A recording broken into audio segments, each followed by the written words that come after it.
If you already know about Peter Case and his songwriting and career, you'll already be wanting to hear this. If you're late to this party, it's hard to know where to start. Peter keeps getting better and better. Come on! How does he do it? That's what I wanted to know. 1, 2, 3, 4!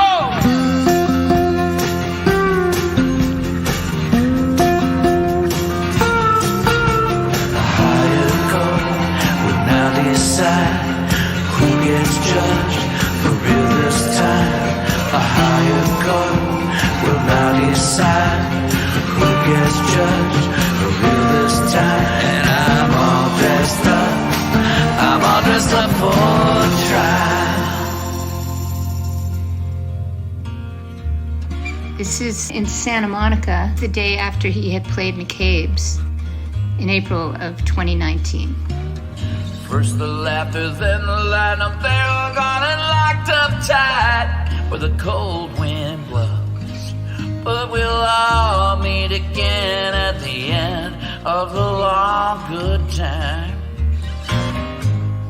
Yeah, we'll all meet again at the end of the long good time.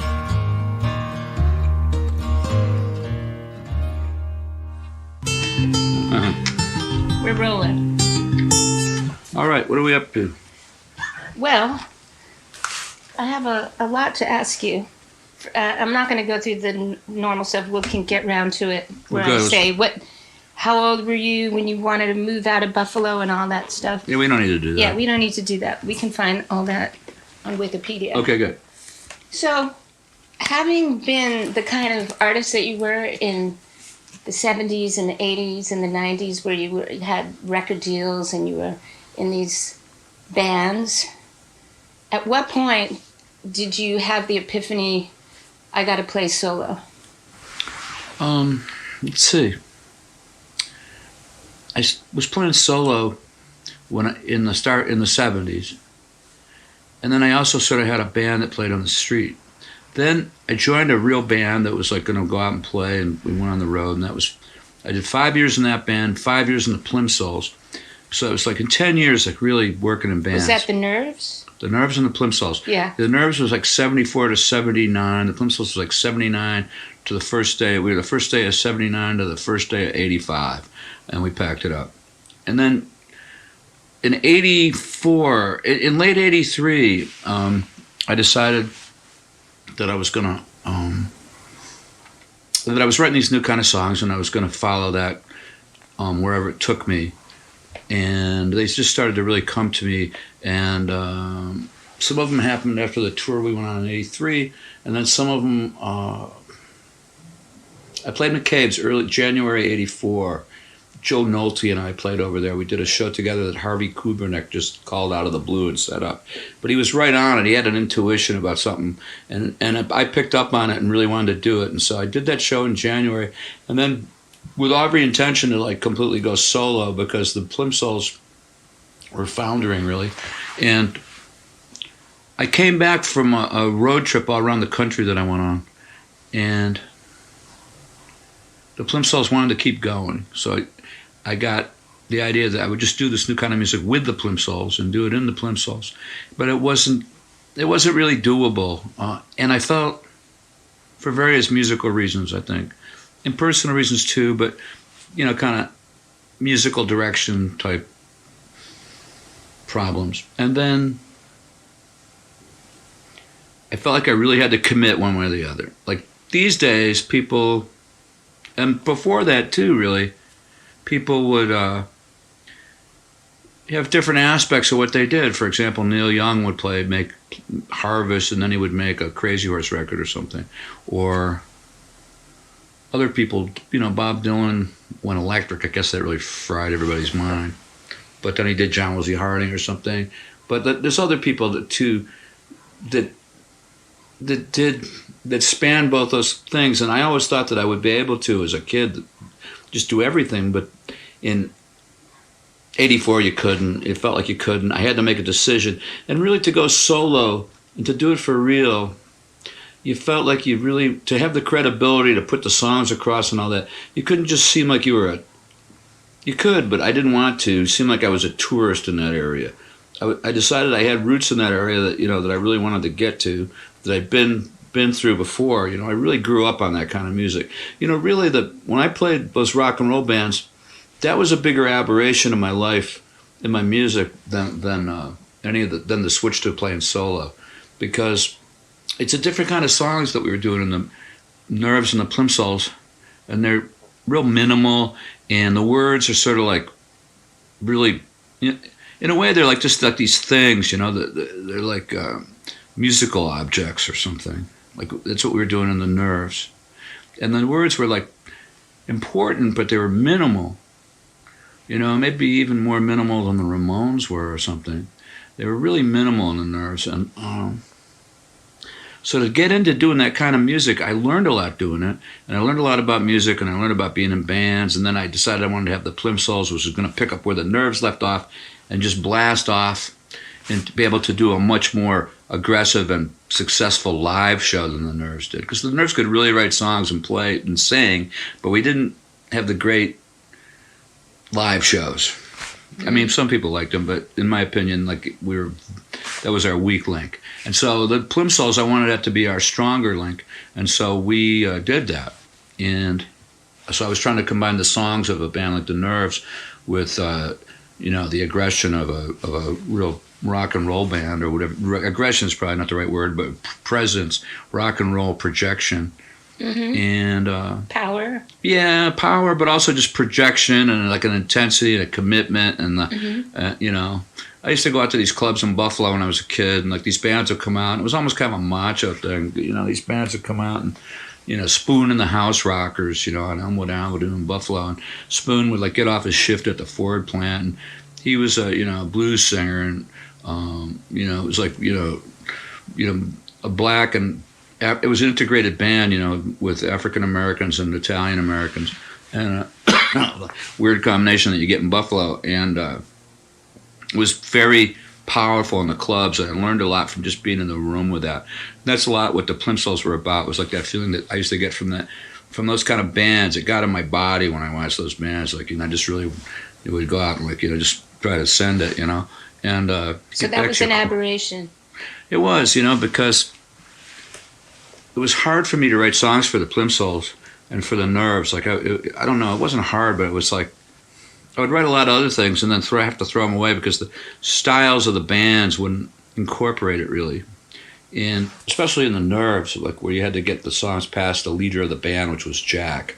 And I was sort of low man on the totem pole. I mean, me and Paul were both always trying to contend with Jack, and he was always trying to call the shots, and we were always trying to sort of undermine him. And like if the Plimsolls, if the Nerves all would have been on the same side, we probably could have really ruled the roost, writing songs for, he was writing songs for Blondie, and I could have gone on and hanging on the telephone. Yeah, man, and we could have done a lot of different things. Yeah. And really been in a great position when the whole, new wave punk thing hit, but instead we were always kind of having to contend with each other. So I had to learn. So when I got out of that kind of limiting environment, like the songs just started to really flow. And so when I was writing for my first solo record, and from then on, really, it was much more. Was that the Goffin record? Mm-hmm. Yeah. Yeah, it got a lot more. It was like I became prolific, really, in a way that was very hard to do in the Plimsolls. For some reason, like it was, that's my one regret about the Plimsolls, really, and the Nerves as well, is that we didn't record more and write more and do more. And it was, I had a real high standards for what I thought songs should be in a band like the Nerves or the Plimsolls, and that was the whole gimmick, really, because we weren't really that outrageous that, you were going to, like, talk about us because we were outrageous or had done anything weird or, like, it had to be the cut songs. ourselves on stage. Yeah. Or it wasn't our bag. So I wanted the song, like, the whole thing with the Plimsolls was, like, one song after another. They're all going to, like, just be, really powerful. And, great songs that just really made you, feel the heat, or whatever, feel the feelings, And so we did that. But it was I was very self-critical, and I don't know, when I stopped having to write for the Plimsolls, when I started writing the songs that had stories and words, and it just started to really roll, and it was more fun for me. And it felt a lot better to me. And I know a lot of people think it was really fun to have the Plimsolls and all that. And it's a lot of people's high school music and stuff. But for me, like, it really got fun when I left. I mean, I love the Plimsolls, but like my life took off in another way. It enabled me to put together a lot of things that I loved, to get away from that kind of strict environment of the four-piece rock and roll band. And I just always had these things. My first songs that I wrote back in Buffalo, they were so more similar to the songs of my solo career than they are to the Plimsolls. Mm-hmm. I'd never really written those kind of songs before, like right around 73, rock band songs. Not really. I had songs that put across a point of view a lot more. Yeah. And so that's sort of what it's about. And so maybe I'm someone who's been at, I was at war with myself a bit, Mm-hmm. And good things can come out of that, I suppose. But then finally it had to be resolved. And even as life went on into the 90s, like you asked about, and I still had the Plimsolls going, it still hadn't been completely resolved, Now it's more resolved. But now it's like so late in the game that it doesn't matter almost that it's resolved. But I just like need it to be resolved because I have a lot of work I want to do. But that's the story about that. So it was really fun playing in the bands. You got the camaraderie and the fans, and like the life back then was like so amazing. Clubs would be filled with people, and we go on the road, and people would be going crazy, and there's like hijinks and adventures, and a lot of stuff that happens for a lot of us when we were young, And when I went solo, it was a long, it sounds stupid, but it was like when I went solo, that was a long, dusty road, man. When I left that world and left the support of all those fans, because I took about half the Plimsolls fans with me, maybe less, and had to build up my own fan base as a solo person. And it was a different thing because it requires a different type of listening and a different type of audience. Really, it's not just that visceral, drunken, Plimsolls thing, which I love, and I'm not putting it down, but it's not what I do. It is visceral. I'm a very visceral folk singer, if you want to call it that. A stomping acoustic player, or I always like I saw a lot of people play when I was a kid that were solo and were great, and so that's part of what it had. It didn't take a big leap of the imagination for me to think about people playing solo, and I mean really solo. Like I went and saw Light and Hopkins play, and then I saw Arlo. I saw Simon and Garfunkel when they just had one guitar in '67. I saw James Taylor and John Hammond Jr. I saw Dave Van Ronk play. I saw Pete Seeger. I saw folk singers you've never heard of. Like I saw this guy called Cedric Smith, who was up in Canada. He's a pretty well-known guy in Canada as an actor. He's a Shakespearean and he's on TV actor and stuff. But he was a great folk singer. And I saw him play at a little place up there in the late 60s. And then I used to play at these coffee houses, and I would see people in the coffee houses too that were great. And I would buy records by people like Eric Anderson and Tim Buckley and all this kind of thing. And so, not that Tim Buckley played solo that much. He usually had a pretty good band. But Fred Neil and people like that. And I just really looked, and then all the blues singers, and it took a while to hear all those blues singers, but because you couldn't even get that many records back in the day, but John Hurt, but then Memphis Slim, all these different records, and it totally seemed like a complete thing to me, and so I know that I work in an area that's pretty untrod at this point. There's not that many people that do what I do, not really. There's just a few really that continually go out solo and continue to play solo and bring I think, like I always play, like I play smaller places, but we pack them. I've been selling them out and it's been going great, And like if I had a band, I'd have to have like a 4 or 5 times bigger place just to even get where I'm at, playing these solo shows. Right, so you can afford to pay the bands. No, I can't. Oh. I would have to play a 4 times bigger place to be able to do as well as I'm doing. Right, that's what I'm saying. Yeah. When you have to play, when you're playing those bands, and so like a lot of the bands, they die on the vine. Every time I go out with a band, I end up going in debt. And so even if the clubs are full, a lot of times I went out in '89 when I had that blue guitar band with Duke McVinney and Mike Bannister, and Fast Freddie was the road manager. We went all around the country, and I had to immediately go back on the road to pay the van bill and a couple other crazy bills. And and we had a lot of people at those shows in '89. And then I took another band out in. I've done it like maybe 2 or 3 other times, but I'm not interested in it really. I got some bands parked out there, and so I've got a band in Buffalo of guys I grew up with, and I got this band here, the people I play with, and then Atlanta, there's a band down there I work with sometimes, and every once in a while there's some people in Texas if I wanted to do that, but I don't do it that often because I also feel like it's more unique what I can do solo and more unique and original what I can do solo than what I do with a band, because unless you have a lot of time to break in a band, like we did with the Plimsolls, we just stood around in these rehearsal rooms and like worked and worked and worked to get this sound going that like really just didn't, it was our way of playing rock and roll. And it took, it didn't just like, it wasn't just like 5 guys that got together, to play Tuesday night, And Right. so we really worked it out. But if you don't do that, it just starts to sound generic. And like I'm so far beyond that as a solo player. I have a sound and approach and a touch and a thing. I know I do, and that's what I bring to it. And it's 100%. It's an authentic feeling. An authentic approach to music that doesn't really. It just always is. It is what it is. It is a unique sound, whatever you think of it. And if I just load up some guys and stuff, it starts to water it down unless they're really plugged into me. Like the guys in Buffalo, they're pretty plugged into me because we've been playing together, since we were like in 7th grade. So we can just talk about songs, play. We name some song we did at a dance in 7th grade, and but. So that's fun, but they can't leave Buffalo. They're all got to work and stuff. They're like professional. I mean, they're real musicians, but they all, one guy's a full-time musician, but one guy teaches high school art, and the other guy's like a process server or something. Right, it's hard to make a living just being a musician. It is. It's really Buffalo, hard, man. Probably especially. Yeah, well, you did a live record. You had musicians on it, and also Highway 62. I did a live record? Yeah, you did a live record Oh, after. It was a radio station. Oh, that's right. Yeah, you had some friends come. So it wasn't just. And those people had been on the record. Yeah. That was the band.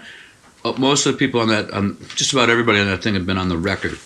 And so we went down and did it, This was at a radio station? It was at the Folk Scene radio show with Howard and Roz Larman, And so that was the record on the way downtown, they called it.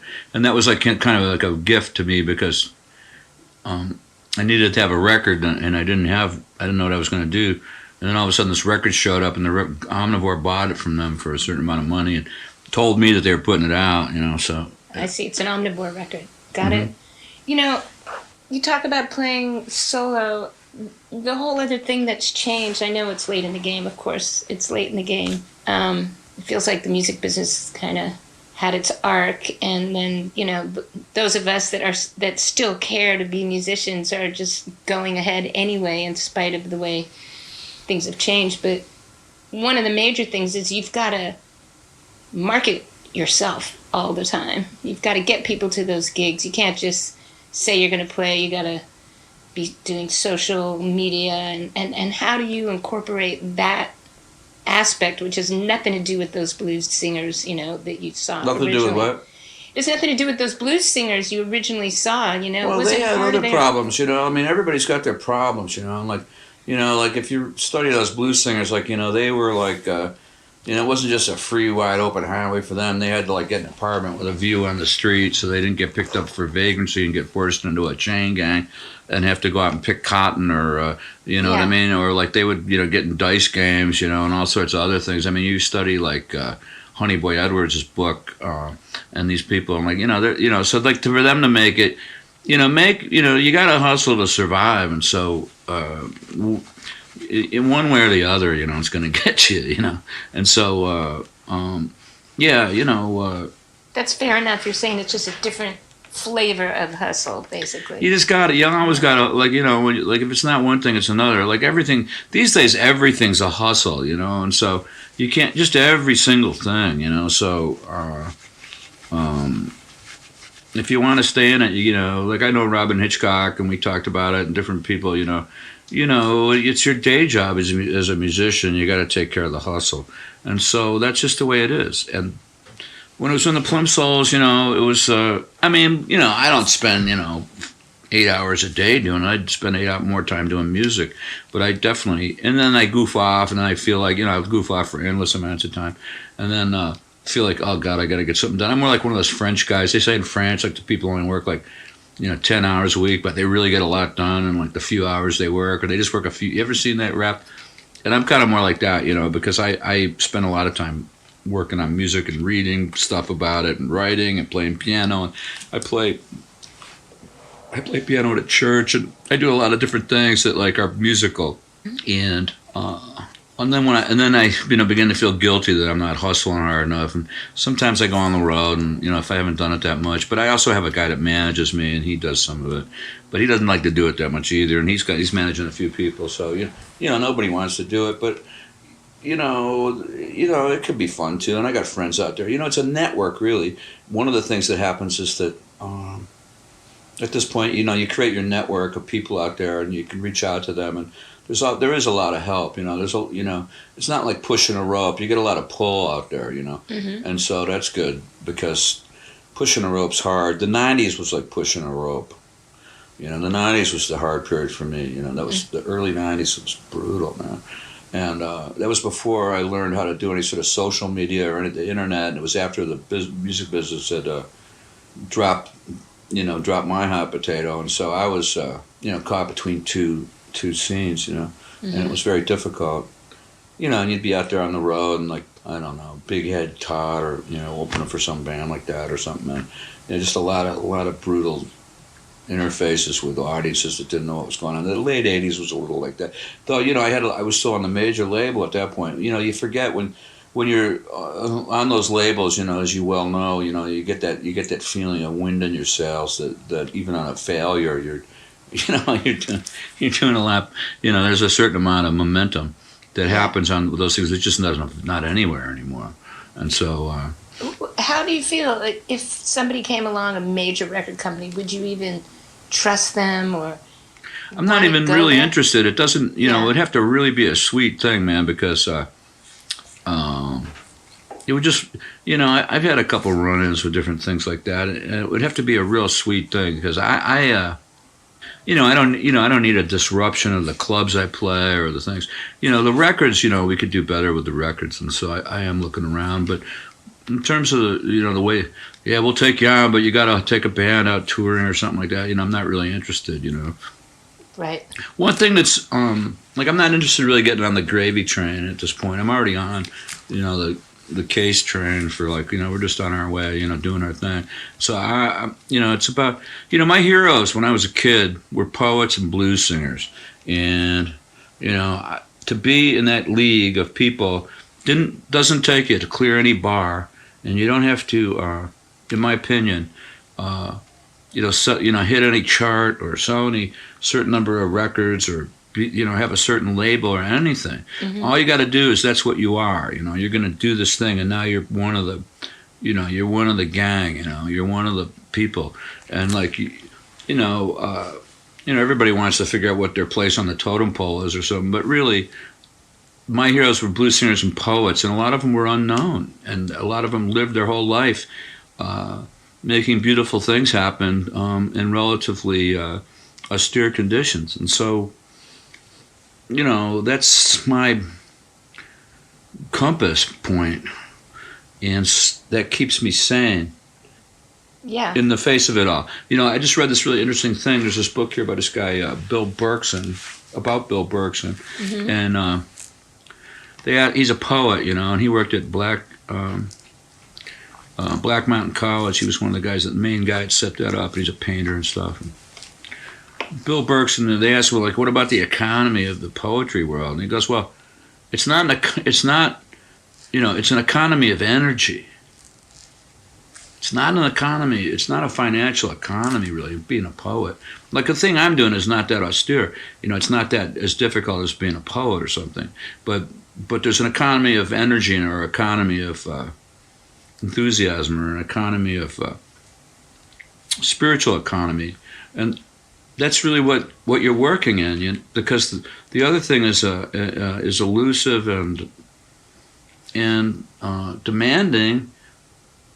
and basically unreachable. So I mean, it's not even, it's just a waste of time. And then once you get there, where are you? And so, like I always knew, or I started to know at some point. There's people on the street that are helping each other out, and and there's people in Beverly Hills in a closet alone with a gun in their mouth. And so once you really know that, there's people getting high on the street by helping each other out, by offering each other a helping hand and surviving together. And then people, isolated with vast material wealth, and just lost as the day is long. So once you know that, nothing matters anymore. It doesn't matter. Nothing bad could happen, It's like, if you lost everything, you could get, you could still get enough to, make something beautiful happen. And so if you're in this world of, I play small clubs, McCabe's, and these places. I got to that level at McCabe's, and it's kind of, I sold out McCabe's, and I sold out the Folk Music Center, and I sold out the back room in Berkeley, and I did a sold out show at a Mountain Stage, and there was a sold out show in Cleveland at some place. And, that's cool, but those are not big places. It's not like I'm selling out the Forum, and then I sold out the Agora, and then I sold out the, the Berkeley Community Theater or something. These are like, folk scenes, folk clubs, and I do sell those out, which means that there is, enthusiastic interest in what I'm doing. There's a give and take with me with an audience, but it's not, I reached that point. And then it was no longer really upwardly mobile, except in the most kind of far out way. Like, so you feel songs are really a spiritual thing that keeps you going. Yeah, man, and as you get on in life, I mean, certain things get easier. I guess they could get harder too, but. Certain things fall together, and a lot of people, and What about the schlep? The guitars, the stomp box, getting a piano. I don't have a stomp box. No stomp box. Nah, I have a guitar tuner. I guess that's the closest I have to. I have a little bag. That's it. That goes on the road, and these two guitars go on the road, and then a suitcase. That's and they all. So it's just everything guitars goes in, and whatever piano's in the venue. Piano at the venue, yeah. Yeah. And if they don't have a piano, I don't use one. I wouldn't mind having a piano, but I don't have one. Did you play one at McCabe's? Did you play theirs? Yeah. You ever play it?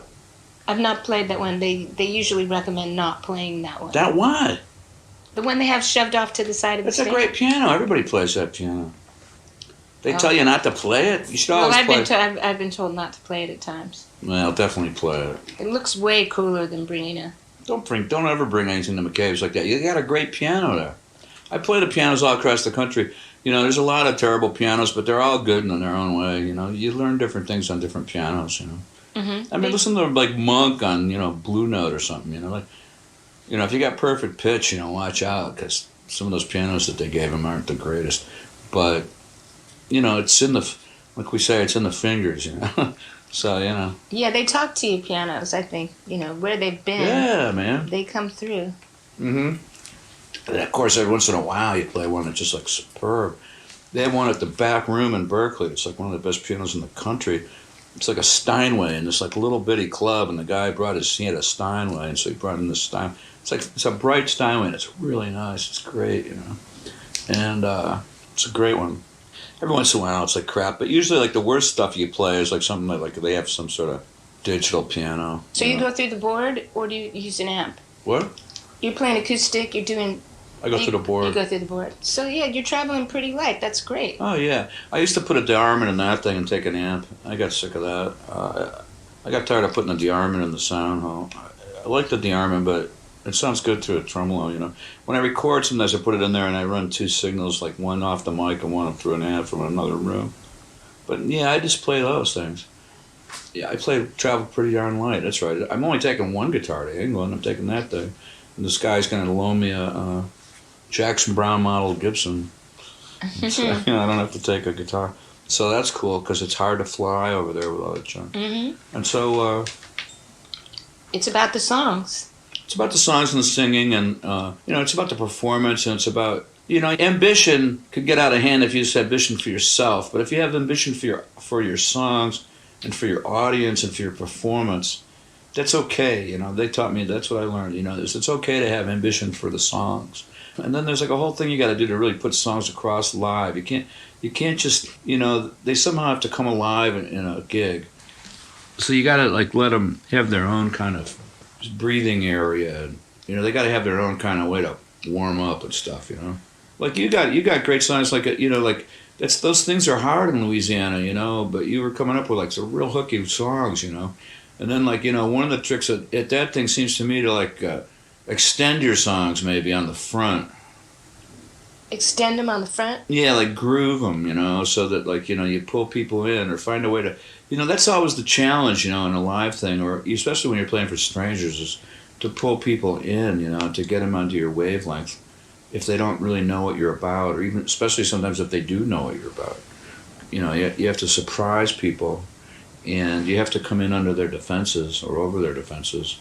I like that.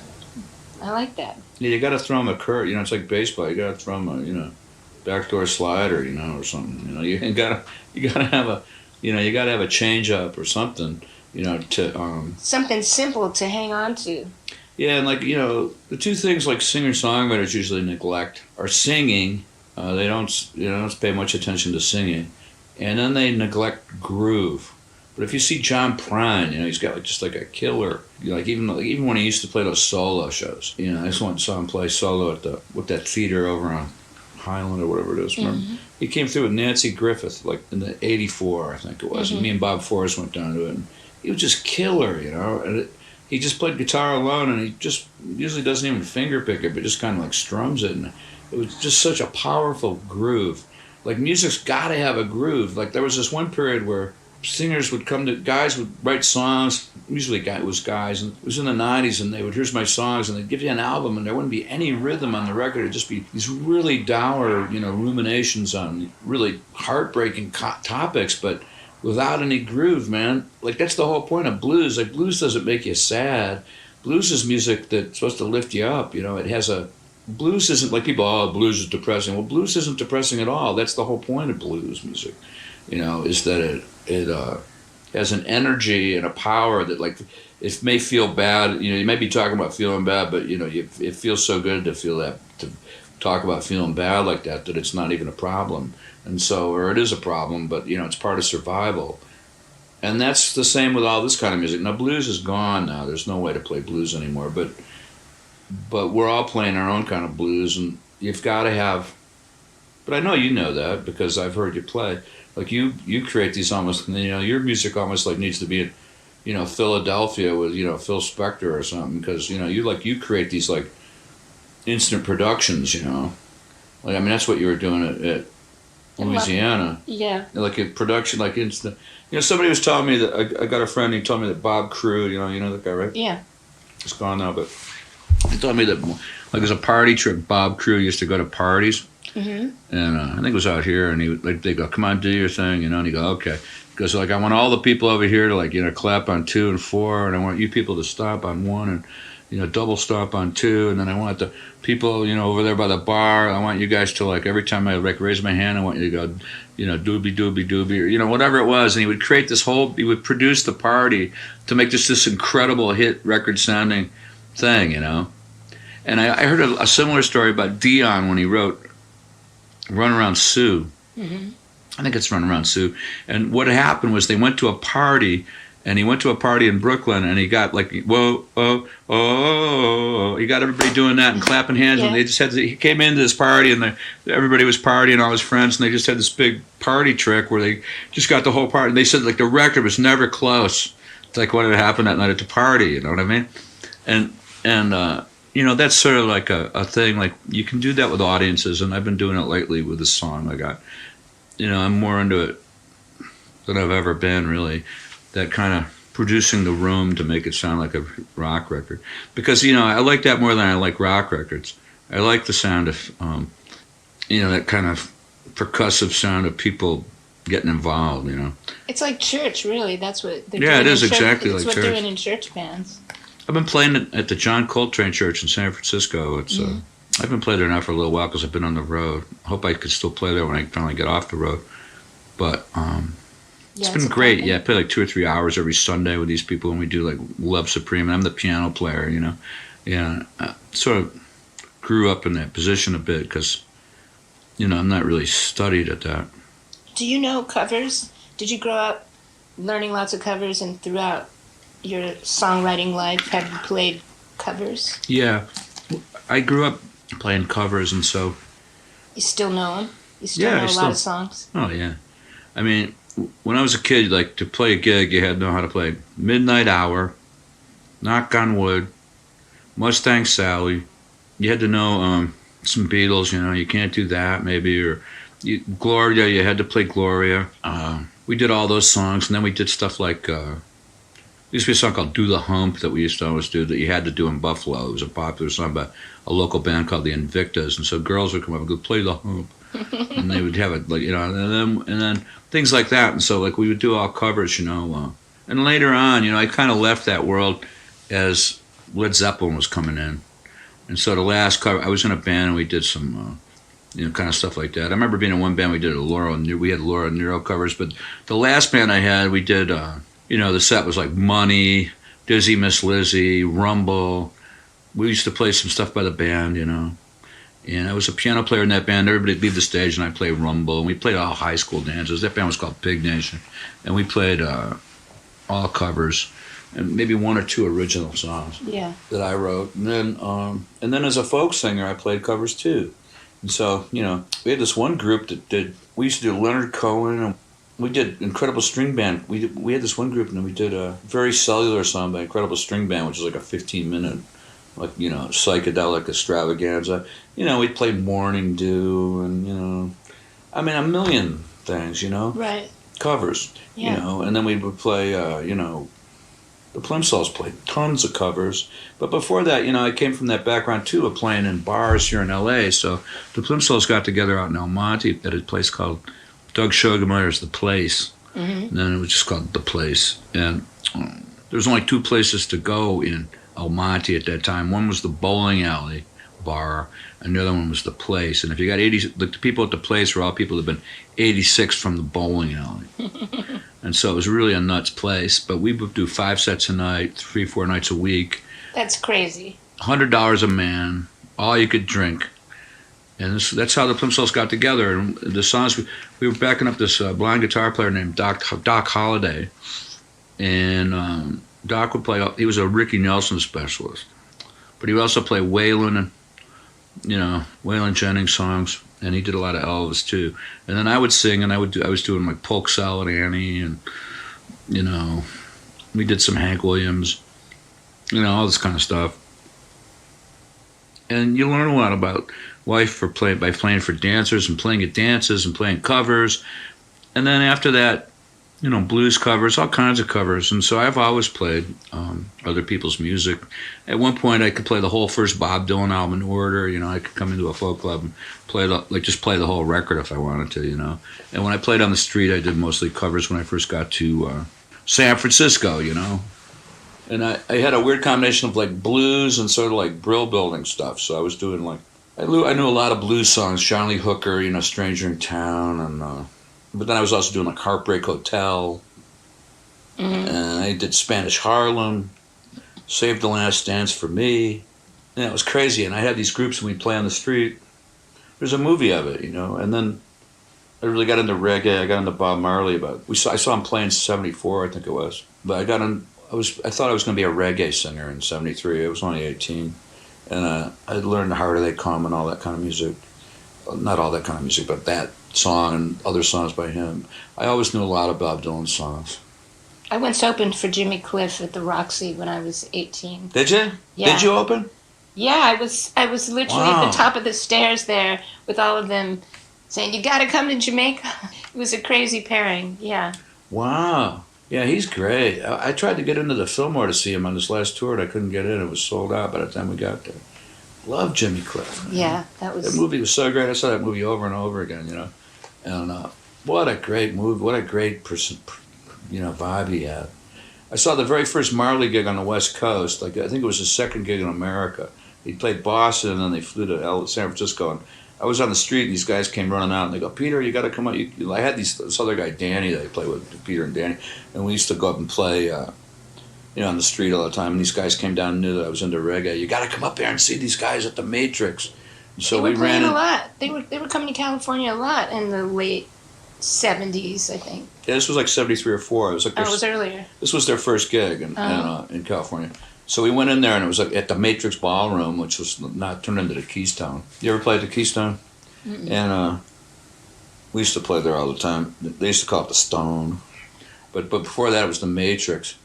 And it's right across from the Mabuhay Gardens. But that wasn't there yet. There's places I played that I can't remember playing, literally. Like when I was signed to Elektra Records when I was 18. I'll go back to places and realize, oh, I've played here, but I was, when the record company's doing everything and you know, I know, it's like having somebody else driving the car and like yeah. the passenger seat, you're not really sure where you are half the time. Yeah, exactly. So I say I haven't played those places. I'm not entirely sure, but probably not. I didn't even know what cities I was in sometimes. I remember this one time I was out there in Missouri. I'm like, I'm glad I finally made it to St. Louis. And they're like, you've played here twice before, But I have a question for you. I didn't mean to stop your thought, though. If you were finishing something. Go ahead. Yeah, my question is, you were discussing working a room with a crowd. Do you feel like record making is almost a distraction to that? Because I'm starting to feel like there's the record, but then you take the song and you play live. And if you're not playing with a band and your record has a band and an arrangement on it, you really have to revision the entire presentation of that song to play it live solo. And does it make sense to make the record, Highway 62 on your record, for example, those records are more geared for the way you present them live? Well, that's the thing. I got hip to that after I did that record with T-Bone, that some of the ways that he produced some of the songs was great, but was impossible to approach solo, and it created a lot of problems. And so when I got to that next record that I produced myself with Stephen Souls, my idea was that the guitar and my performance had to be at the center of the record. And that's the same kind of record I made on Highway 62. It's sort of like center is my guitar performance and my singing performance. And that way, without too much, you can make things on there that sound great and all kinds of things. But, just something you have to feel, like, so that it doesn't, so you don't get carried away, so you can't produce it again. But it really is different, and great records are really different from great gigs. And records are funny when you're on the kind of budgets that a lot of us get on, because you do them quickly. A lot of times you're doing them right after you've got the songs going, but you don't really have the time, to roll a lot of tape and play them over and over again in the studio. The Stones would do, 15, they do 50 takes or 100 takes or 200 takes or whatever they would do of the groove and stuff until they finally got it. And they didn't care if it took all week, or they spent a lot of time making their great records. The ones in that middle period, I think the early records were done rather quickly, but when they got to that period where they were doing like Sticky Fingers and all that kind of thing, they spent a lot of time getting tracks. But we're not spending that much time getting tracks, and so you can't really work it in, And so Stephen Souls from the Alpha Band? Mm-hmm. Yeah, from the Rolling Thunder Review and the Alpha Band. Yeah, he lived at my house up in Laurel Canyon. I think I was like 14 or 13. My mom went on tour, and Stephen Souls was living in the house in the summer. So yeah, why was he doing that? My mother was on tour and wanted people in the house. I know T-Bone they were in a band. Oh, that was Alpha Band days. Yeah, that was Alpha Band days. Yeah, he's a good person. I love Steve. He's one of my old friends. It's good to work with people that you've known a long time and know you. He managed me for a while in the 80s. Yeah. And then, Bob Newirth told me there's two kinds of managers, the ones that love you and the ones that know what they're doing. It can't be both? You need to have one that's both. Yeah, like That's very rare. Like Peter Asher to James Taylor. Yeah, it's rare. Many things are rare. Yeah, most everything that's worthwhile is rare. Is rare, yeah. Yeah.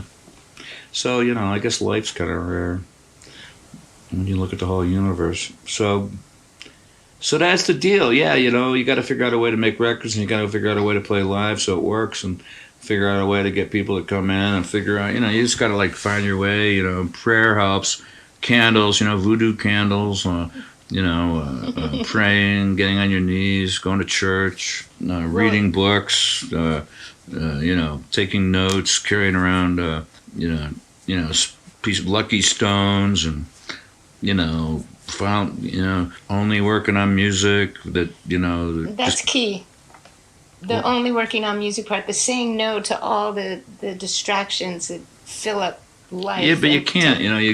You get to these things where you just want to go watch movies or read Shakespeare or do something else. A lot of different things happen, or you just want to have some friends or have some fun. So it all feeds back into music, but you always got to keep your eyes and ears open. And I think if you write down things that occur to you, that's a good idea. And try to find new ways of doing things. I always try to find a new way to write songs. And I seem to always come up with a different kind of way of doing it, like a different process, kind of. I mean, certain things are always the same, and then the songs seem like they don't sound as different as the process is sometimes. Sometimes the process that I write with is really different. And I always try to get something, because I get bored with the old way of doing things. Mm-hmm. And so, it could be the lyrics first, and you're typing them, and you just hear the melody in your head, or maybe, you just... And I remember in the Plimsolls, I used to just set up a boom box in a hotel room and just get a guitar and turn on tape and then just start rocking and hoping something would happen, I don't know. Things like that, or instant songs. Just give yourselves 5 minutes, write a song, do it every day, or all kinds of things. So that was part one of this conversation with Peter that took place last year. And there's more to it. But I also called Peter. I wanted to see where he was at with quarantine and how life had changed for him. I wanted to include all of that. And next episode will be the remainder of this interview plus our talk. He was actually sitting in his car at Land's End up in San Francisco. Talking about life now. Hi, this is Peter Case, and you're listening to Song Chronicles with Louise Goffin. Come on.